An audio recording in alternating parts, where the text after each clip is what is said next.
Okay, we are at the Merlion Park. Okay, many of us have this thought that the Merlion was actually conceptualized in 1963 by Mr. Fraser Brunner. Okay, not many of us know that the history of the Merlion stretches all the way back 1,000 years.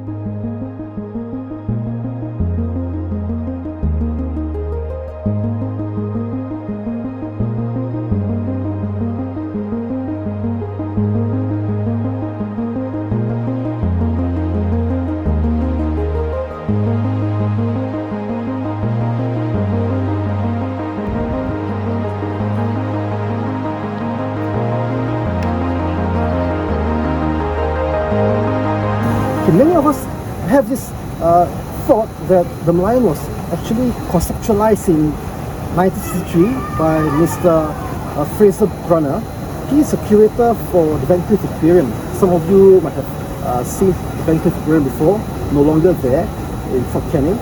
And his logo that was conceptualized in 1963 was used by Singapore Tourist Promotion Board in 1964, and that was a time when STB was called STPB. There was also a period where they want to make the tourism industry in Singapore active. So tourism was one of the factors that made Singapore prosper at the time. We have these three items that make Singapore prosper: tourism, we have a refinery, and transportation. Now, speaking of transportation, we're not only referring to the land transport but also the maritime transport, and that's where the figure Merlion came about.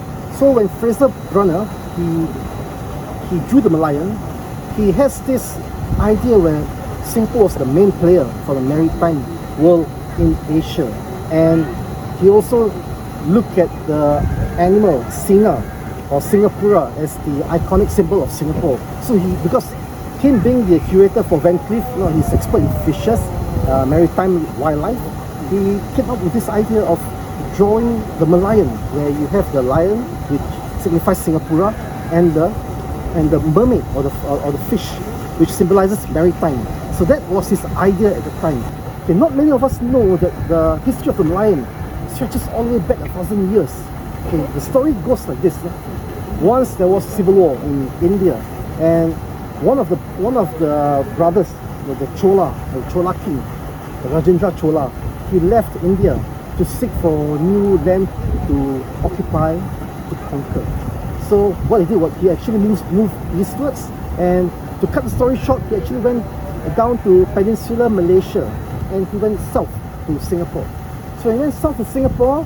He was said to have landed somewhere in Kampong Glam, and at that time Kampong Glam was known as Kampong Saduyong. Yeah, Kampong Saduyong.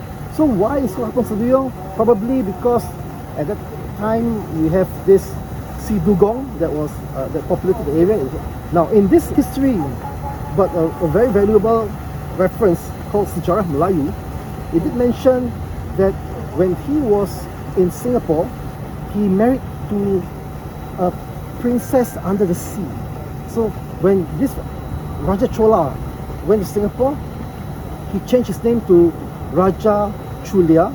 Okay, in Sejarah Melayu was mentioned as Raja Suran. He came to this place called Kampong Glam, or it was also mentioned as Depa.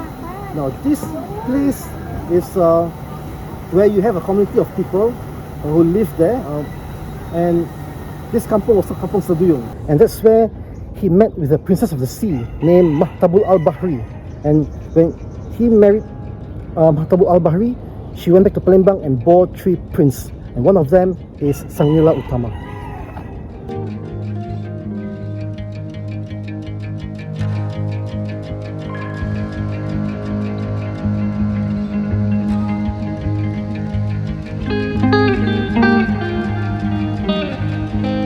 Okay, I'm just speculating some stories about Kampong Saduyong. Probably it could be the people of Sumatra, because the people of Sumatra, the Minangs particularly, they were travelers also, but they don't travel as far as the Bugis. So they traveled to Singapore and they settled down in Kampong Saduyong. And what I would rather think logically, it was Raja Suran who married a princess in Kampong Saduyong, and this princess actually went to Palembang. When he went to Palembang, she bore 3 princes.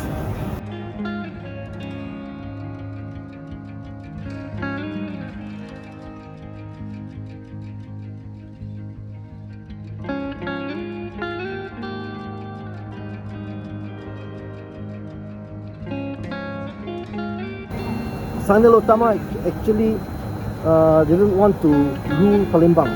So he wanted to find a new farmland. He wants to have a land of his own. So that's where he actually ventured out with his ministers. So when he went out with his ministers, he went to Batam, and from Batam he saw a white sandy shore.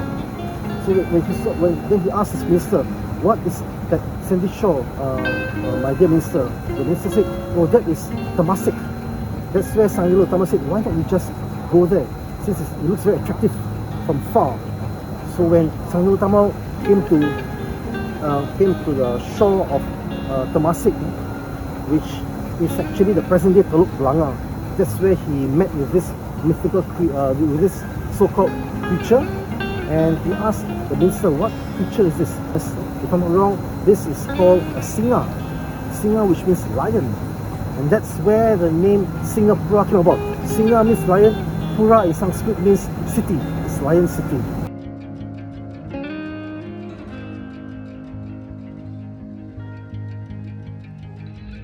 So if you examine sejarah Melayu, the concept or the occurrence of where Raja Suran married to the princess under the sea, that actually, I assume, that came up with the idea of the Merlion, because Raja Chulan being the lion and the princess of the sea being the mermaid, so that marriage become the concept of the Merlion, which I believe the Fraser Brunner may have heard somewhere and came up with that idea.